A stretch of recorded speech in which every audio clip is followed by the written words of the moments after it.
তো কিভাবে টাকা ডিপোজিট করতে হয় সৌদি রিয়াল সেটা আমি আপনাদেরকে সিস্টেম দেখানোর জন্য এসএমবি ব্যাংকে আমি এটিএম ঢোকালাম।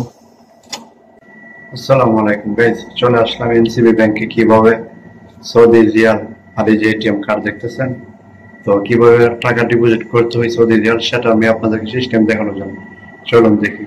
যারা সৌদি আরব আছেন সবাই অবশ্যই ভিডিওটা কাজে লাগবে। এখন এসএমবি ব্যাংকে আমি এটিএম ঢোকালাম। তো এটিএম ঢোকানোর পরে সাথে সাথে আপনাদেরকে এখানে পিন কোডের জন্য এখানে কোড দিয়ে দিবে, এই যে এখানে ইংলিশ করবেন। ইংলিশ করার সাথে সাথে আপনি এখানে যে এখানে পিন কোড দিয়ে দিবেন। তো পিন কোড আমি দিচ্ছি। তো পিন কোড দেওয়ার পরে যেখানে কন্টিনিউ করে দিবেন। কন্টিনিউ করার পরে এখানে তো আপনার যে এখানে দেখেন cash deposit to the your amount, তো এখানে দিয়ে দিলাম। তো আমরা এখানে দেওয়ার পরে এখানে এই যে এখানে দেখেন নিচে এই যে ব্যাংক খুলে দিল। এখানে আমি সৌদি রিয়াল 3000 রিয়াল দিয়ে দিলাম।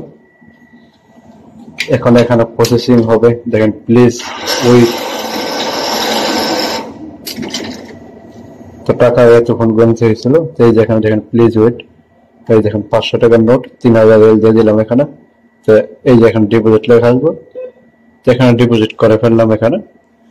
তারপর ডিপোজিট করার ফলে আপনি কি কাউকে স্যালারি দিচ্ছেন, কাউকে গিফট দিচ্ছেন, কাউকে রেন্টাল স্যালারি দিচ্ছেন, কাউকে বোনাস দিচ্ছেন, তো এখানে সবকিছু আসবে।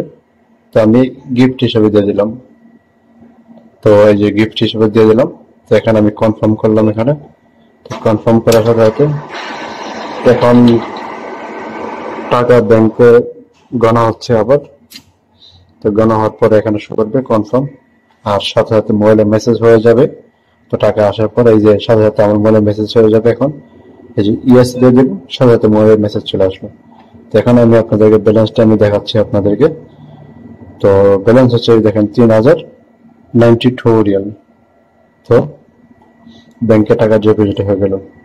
সবাই সৌদি আরব যারা আছেন সবার জন্য ভিডিওটা কাজে লাগবে। তো ওকে, আল্লাহ হাফেজ। এভাবে সবাই ডিপোজিট করে থাকবেন। তারপরে এটিএম বের করে নিয়ে চলে যাচ্ছি। তো এইভাবে সবসময় এটিএম করে টাকা ডিপোজিট করতে হয়। ওকে, আল্লাহ হাফেজ।